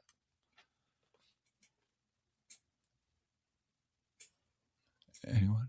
God, it's so it's. Do you ever know what to expect out of RC? Yeah. And is this the fulfillment of the really, really big deal that he was talking about in February? I don't know. But even if you look at it we don't know what's going on, but the outcomes right now are either you get eBay or you get a big pile of cash from 80 to, whatever the price is now. Yeah. Yeah. A big pile of cash, 200 and something million dollars in profit. Yeah, that's an option. We could just take the profit. I think this is the really big deal that he was talking about. I think we haven't been told every bit of it, but I think if GameStop acquires eBay in one way or another, it's going to be the really big deal. That's a massive deal. I guess I'm asking because if it almost felt like the shareholders didn't care too much for that, but I think the bigger objection, what did they say? It was not credible, and what is it? Unattractive and not credible. Unattractive and not credible. And I know there's that language means certain things, but I wonder if it's just the funding. maybe they just don't believe in the funding, and that will change things. If that's the case, then whatever, we know TD has backed him for $20 billion, but that's not going to cut whatever else he has planned. So I don't know. Maybe that's what we're waiting on. What do you think, Strawberry? How are you feeling about this right now? I mean, I think part of the reason why I've kind of stepped back and kind of I'm just observing now. You know me, I don't like to.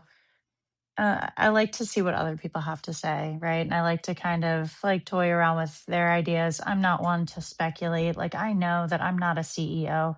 I know that I don't have a brain like Ryan Cohen. Like I personally, I'm not one to rush to be the first to have called it. You know.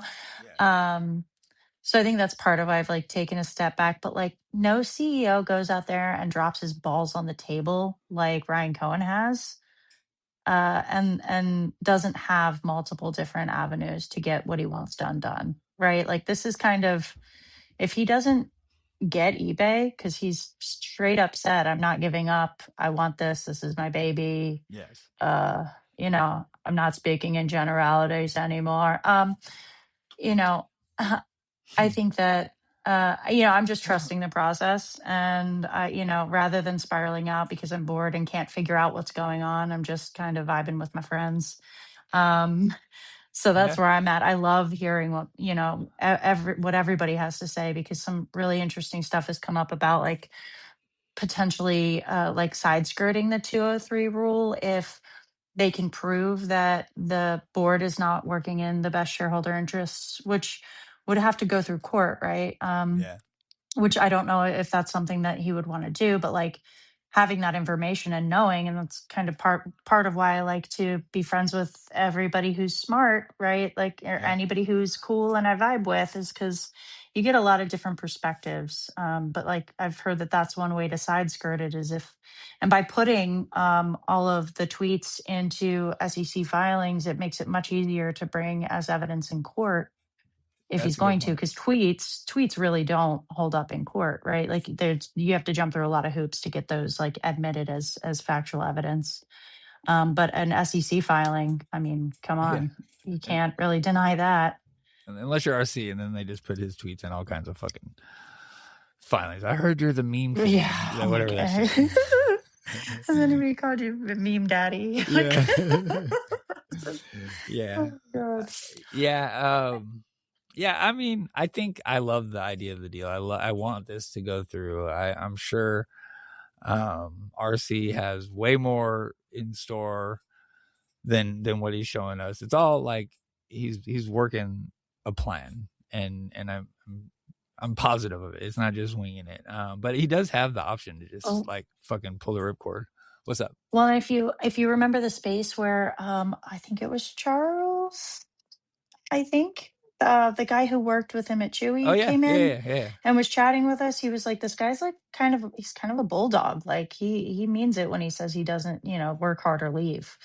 Like I've been in those think tank situations. We've been in meetings until the problem is solved. And like this guy, when he was running Chewy, his job was to go through and read every review and make sure that the people were happy and the business was running well. And like to hear a hand account of like, this guy stands by what he says, and like, I mean, I'm just excited to see what happens. I think eBay has so much potential, especially considering the partnership with PSA and how they're already working with eBay. And, to me, it's like too big for my mind, because I mean, I make memes and I bullshit on the internet. But like, I'm very excited to see what happens, especially after that firsthand account of somebody who had a desk with Alan Attal. Like you can't get better than that. And we verified that as much as we could. I mean, he's legit. So it's nice to see him around. I'm glad that he jumped in and found us. He's in the Discord. Yeah, it's pretty cool. It's pretty cool when we get people like show up randomly out of just because of news, or because I love it. Somebody said something. It's my favorite. Like, then you get to drop a bunch of knowledge on them and bring them into the fold and, teach them about Twitter. Like, Yeah, oh I God. know. I'm excited to give Hash all of the lore that he's missed out on. We're gonna have like a lore session. Are you still there, Hash? I think I hear you. I'm here. I'm definitely right. here. How you feeling about this? Having Canadian internet problems. We got storm clouds. It's terrible news. Yeah, weather's probably pretty nice. Well, I guess storm clouds isn't nice. I'm in California. I'm good with my weather too. Actually, it's fucking beautiful here. It's a little humid today, but no, it's just the clouds. They're covering the satellites. Oh yeah. How you feeling about the eBay deal? Any thoughts? Any predictions? What are you thinking? Any predictions? I feel like there's, just like Polymarket says, like a roughly 20% chance the deal goes through this year. Yeah. I think Ryan has a tendency to get the things he wants. And if it's not eBay, because maybe it's not eBay, maybe this is all a whole other thing going on behind the scenes. Maybe. It could be. Whatever that is, Kansas City I think he'll get. Yeah. It could be. Yeah.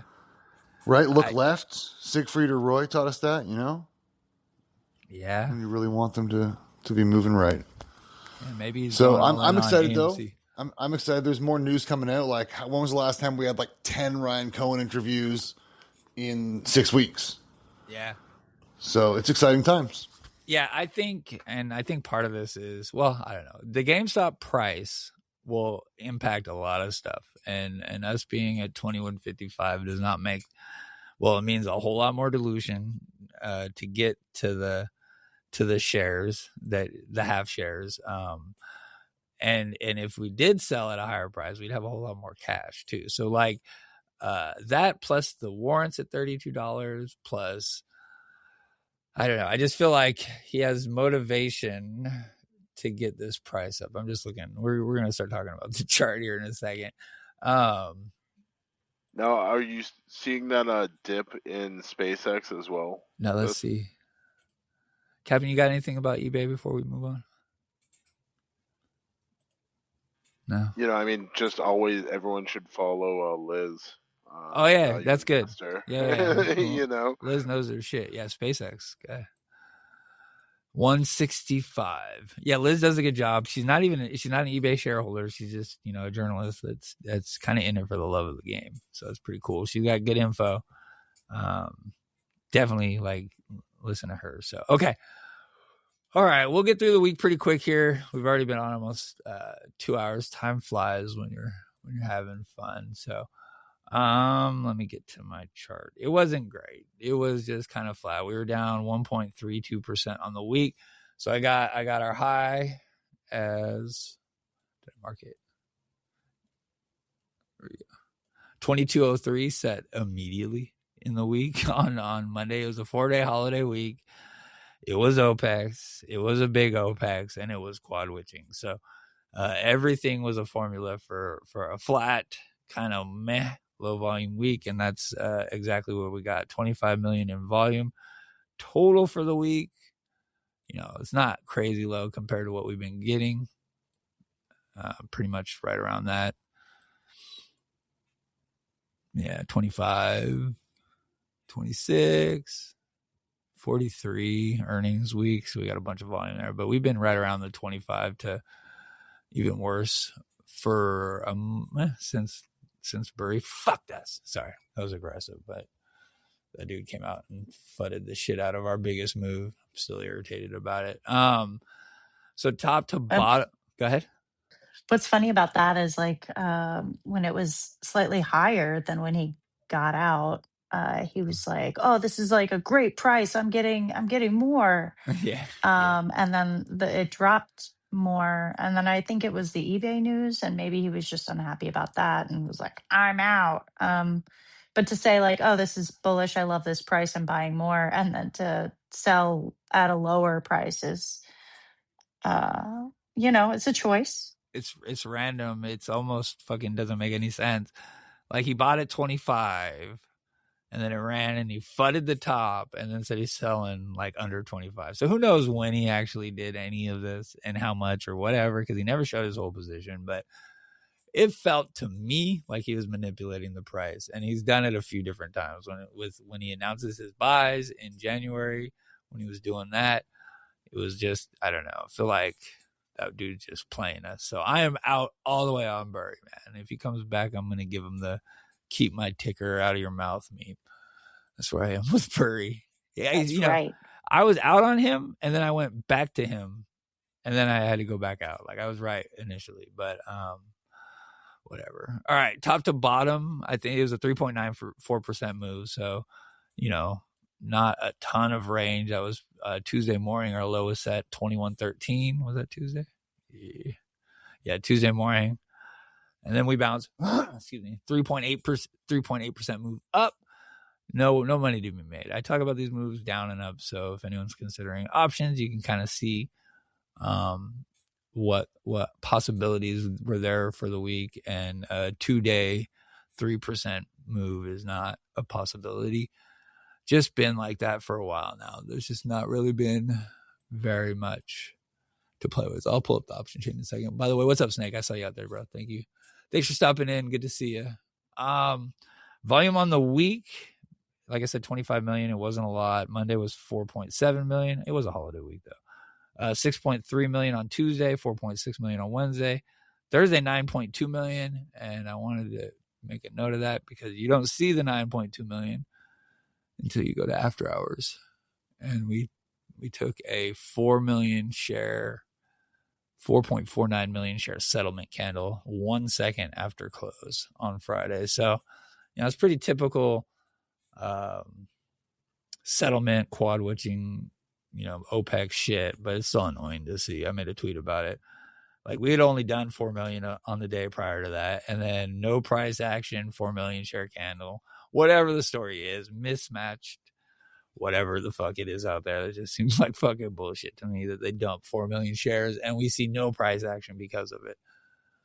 But yeah, that's pretty standard for quad witching and OPEC. So, all right, option chain. Let me share here instead. It's been ugly. And this is probably the main reason price has been suppressed. Today we're at negative $725,000. Calls sold, and that's been the case since the Burry FUD. Where's the 30th? It's not even on here anymore in the last 30 days, but it's been. So the chart here on the right is net call premium. Red is puts, green is calls. Calls to the downside, you can see the dollar amounts over here. So that's 1.5 million in calls sold off. Pretty kind of standard right now. And we've not had but one green day of call premium, maybe two. That was earnings, the surprise earnings. Is that right? Anyways, what was this day? I forget. Every now and then we'll get like some random pop and then they sell that shit right back off. But it's just been fucking brutal. And that is having an impact on the price, keeping it in place, maybe slowly pushing it down. It's not been good. No big contracts.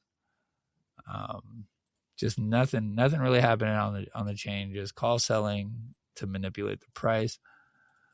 All right, let's see. Gaps. We'll pull up my gaps real quick.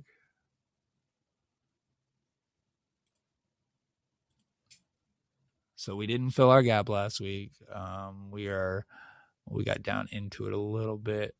So the gap that I'm still watching and that I'm concerned about, well, it's for sure this one at 21.13. It doesn't fill until 20.93.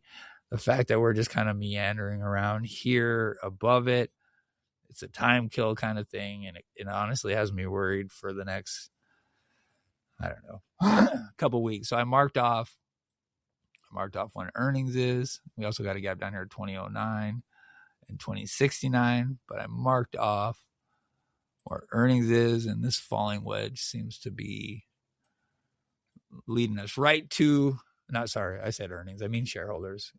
Seems to be leading us right to the GameStop shareholders meeting. And I could see us like filling a gap and going from there. It kind of feels like, I don't know. It's just sideways, boring, just nothing price action. It's a little falling wedge, nice falling wedge, but just no volume. And until we get some, it's probably going to be more of this. In terms of cycles, we're entering our worst part of the year. This is the echo chamber. We are GameStop bulls, but I'm, I see a little bit of flat in our future, but June to end of August is usually pretty weak for us in general, like across the board. And then we start catching our bids at the But end also of August. wasn't May usually, sorry to cut you Yeah, off. you're right. Wasn't May usually bullish? So like maybe it's shifting up a bit, or Absolutely. some swaps have changed, or I don't know. You never know. But You never I think know. realism is good, right? We're GameStop bulls, but being real about historical data is also very good. Yeah, so our cycle months, and we don't hit them all, but it's January, March, May, August / September, because that's when earnings is, end of October, beginning of November. That's usually, and then end of November also. Those are the time periods where we get our shot at a move, and then we usually get about 4 a year. We definitely get 4 a year. It's just a matter of when. And as time goes on, I keep getting disconnected. As time goes on, how big they are changes as well. So, but they're super evident in 2021. Just nice, pretty cycles. Poop. As August, end of August run right there, and in November or beginning of November, and in November, you got January, March, May, August. They hit. You got May. No, that was May. And then this is not for long. So that was March. That's May. That's January. You can see them. They're there. They're always there. There's the nice big May one. And you're right, Strawberry. We did not get our May move. And that was the first time ever. Well, they dumped a bunch of volume, though, at the very beginning of May here, which concerns me that they might have kicked it. We got 40 million traded right at the very beginning of May, which is a bad sign usually if you don't keep going. Anything over 20 million is pretty concerning. It feels like they're kicking a can. So maybe we got something in store for July. Maybe RC wants the price to go up ahead of shareholders meeting. I personally don't think he needs the votes at this point. I think the 1.5 billion is going to pass. I think his comp package is going to pass. If the 1.5 billion doesn't pass, the eBay deal is going to be a problem as it currently sits. We don't have enough shares available. So, especially with his comp package included in that. So we will need, but again, all that's going to pass. I don't have any question around any of that passing. I think the shares might have a harder time than his comp package, but it might go the other way. People seem to be focusing on the comp package. So, all right, hopium. Let's see. This is my UCopy chart. Well, hey, can I cut in for a minute? Because I have to run. The kids woke up. But I just want to say thanks for having us. We've been talking about getting on the show for a while, and glad I finally made it. Thank you to everyone in the chat. I haven't been able to read any of it. I'll go back later. But all of my friends who are here or have stopped in, I love you guys. I love the GameStop community. And like anyone I know from any other stock community that I happen to, you're all awesome. Thanks for making the ride a little more fun. I'll see you guys out there. And Fitzy, thank you for the echo chamber and giving out good, solid information. Like, I hate it. I mean, I know sometimes people share things that they hear and it sounds really legit, but like when it comes to the echo chamber and you guys, like I always go verify myself anyway, but like I feel a little better shouting out info I get from you guys, because I know you also care a lot about sharing factual information. So like, fucking shout out. Thank you. And thank you. Yeah, I appreciate it. Good job. I'm glad you got on, Strawberry. We've been trying for a while, so good job. Thanks for coming on. You guys follow Strawberry Moon. I don't know what her ad is anymore, though. Let me find it. It's a Starberry Moon. Starberry, and then there might be an X in there. I don't know, man. You're one of the hard. You're very hard for me to find when I try to search you. because of Maybe I'll shift the handle at some point back to something more like my name. Search Straw Meanie. You'll find her there. Yeah, Straw Meanie. Yeah. Yeah. So I'm such a bully. She is a bully, so be careful. And she's an awesome GME shareholder. Give her a follow and go say hi in the spaces. She's up there all the time. You'll see the little purple circle. She wants you to go say hi to her. Thank you, Strawberry. Appreciate it. Yeah, enjoy. Have a good rest of the show. I'll be listening, but yeah, we're gonna wrap. I'll catch you guys here. around. Yeah, thank you. We're gonna wrap pretty quick here. We're almost done because the chart is the least fun of the day right now. I do like this falling wedge though. Too bad it's on the daily. This is my hopium. This is my U-copy chart, by the way. This is June 2023 through April 2024. So, the next move is Kitty's return. I just found it interesting. That doesn't mean shit at all because fractals don't ever actually play out, but we're kind of following it pretty seriously. So keep an eye on that. I don't know what'll change. We need some kind of catalyst to send us up. XRT Reg Show would be that catalyst too. It's still on Reg Show, but give me 3 days after that and you're going to get a move of about 15% every single time, sometimes more. So still on Reg Show as it stands, but that'll come soon. So I don't know. You guys got a guess? Captain, do you got a prediction for the high of this week? Just up. Just up? Okay. Yeah. I'm just forever bullet. I mean, I don't trade like the chart day to day, and I don't really do options. Because I just haven't seen a good opportunity in a while for options. There hasn't been. I like to play them long, and just the market, what, in 2024 when it was at 10, that was the time. And you knew it, right? Yep. You could look at it, knew it. But yeah, so I'm just accumulating shares. So I just go with the just up at some point. That's the way. IV's at 32.7, by the way. Yeah, it's been terrible to play calls. It's not been good. I'm just waiting for that time to play them though, and that's pretty interesting that IV's so low. So, okay, just up and it's kind of like the same thing I think about. Meme coins too. If you're playing that options game, you got to wait for the time and the ticker and the volume. And, if you can lock in all those metrics that you follow, then it's the right time. And you got to follow it to know, Yep. That's kind of why I try to keep my eyes peeled because I don't want to miss the next move up. So, okay, Hash, do you got a prediction or is it just up for you too?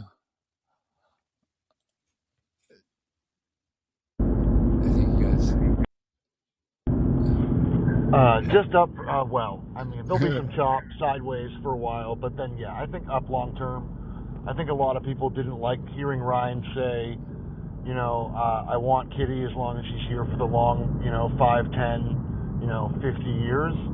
So I think long term bullish, but I don't know about short term. I think there's going to be some rough waters ahead. But I do think long term, just like with many of my investments, that the upside just outweighs the downside. So yeah, I'm saying up only. Up only. Yeah, I think so. I'll try to give a number and I'll be realistic. I think if we break out of this trend right here, is a pretty nice falling wedge and it goes all the way back to the start of May. So we've been bouncing up against this now for a while. So a break here will be something significant. So I guess my question is, do I think we're going to break? And I'm not sure we do. So maybe we've had our high. God, that sounds terrible. I'm bullish. No. Yeah, I don't know. I have a feeling we're going to be trading sideways. But I also have a feeling we won't fill this gap either. I feel like they're going to bullshit us this week, and we just kind of live right in this little fucking range down here. And then they try to slowly gap fill us until shareholders, and we're waiting for some kind of news or a catalyst or something that'll push us up And then we start worrying about 25 because that's the motherfucker right there. Just got to get past it. So step one, beat the trend. And unless we get some volume, I don't think that's going to happen so easy right now. But volume will come back, and who knows when. You know, I talk shit about OPEX all the time, but April OPEX fucking ran for no reason. So, you know, just because it's how it is, it has been in the past, doesn't mean that's how it's going to be going forward. So, okay, I don't have tinfoil. We kind of did some shop GameStop. We're gonna wrap this fucker up, but yeah, GameStop tweeted. They've been tweeting interesting tinfoil stuff. We talked about that. Community wise, check out IB345Y45. I think I said it right, but he's got this cool little fucking bot going that buys GME shares every time someone, an eBay board member, sells their shares. So that's pretty fucking sick. He's got ChatGPT just running that shit for him. So check that out. You guys got anything you want to anything you want to say before we get out of here, Captain? I just wanted to thank you for, one, having us, but two, setting up, this, outlet that you've set up in the echo chamber. It's a wonderful thing, and for having us, it's like beautiful, man. So thank you so much for that. Yeah, I'm glad to have you guys. This is honestly, I know it's just whatever we've been bullied. This is kind of a big step for me on my show. Like, we talked Bed Bath and Beyond and meme coins at the same time. So, that's kind of a big step, and I'm pretty happy about that. So I'm glad you guys came on for sure.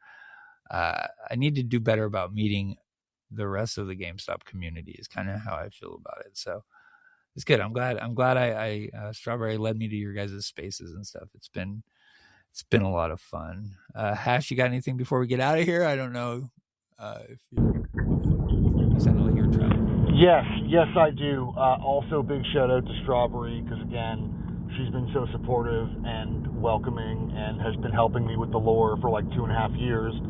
I wouldn't have had the same trust in Cap if it wasn't for her. I wouldn't have met you if it wasn't for her. And then a big shout out to you for having us, Fitzy. It's been great being on the Echo Chamber. Even with my technical old man difficulties, it's been a real blast. And then my best friend Sandra, who's definitely in the audience. What's up, huge Sandra? Shout out. Come to Tardguin Spaces tonight. I assume that Fitzy will probably pop by. We'll do a part 2 if you're interested, if you're crypto curious, or if you want to talk shit to us, or whatever it is. We're happy to have you. Diversity leads to unity, and I think that we have more unity now than we've had in a long time. And I just appreciate being a part of that. Yeah, I appreciate you guys too. So yeah, I will. I'm gonna. It's all family stuff. So my wife comes in and then she leaves because she's got places to go. So I slide in when I can, but I'm going to try to get in on the space tonight too.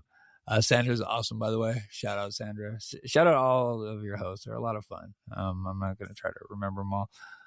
Community wise, follow me. Not me. I mean, whatever. If you want to follow me on Twitter, that's cool. But subscribe to the YouTube account, Echo Chamber YouTube, please, if you haven't. Like the show if you haven't. I'm so bad at self-promotion.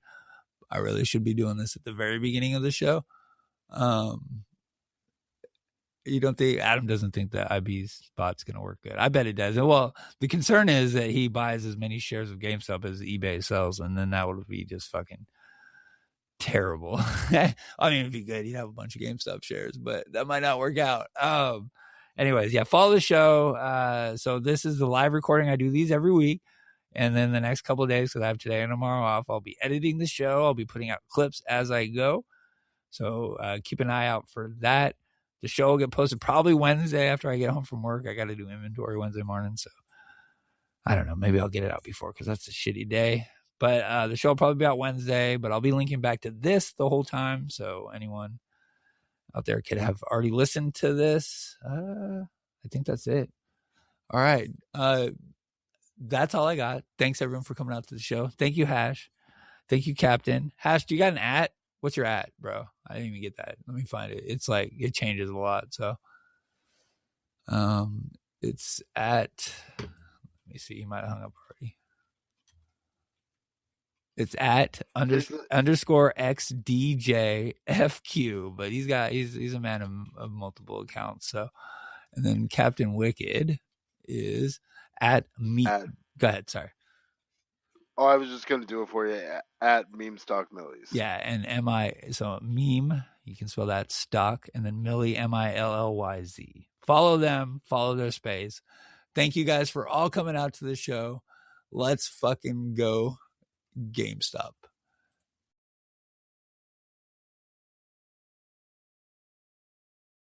Why does everybody want us to fail? Why does everyone want GameStop to fail? And why is everyone, like the media as an example, why is it that you've got a management team with no skin in the game? They're not builders. They haven't built anything themselves before. They've basically just been employees at major companies, have been overpaid. I don't think they've ever broken out a sweat in their entire lives. Why does everyone want them to succeed? But when you have someone that, and by the way, this is going to be coming out. It hasn't been filed yet. Maybe by the time that, when this airs, it will be. But I'm putting $500 million of my own money into this transaction. I haven't pulled a penny out of GameStop. I've invested a lot of money into GameStop. I've been doing it for a long time.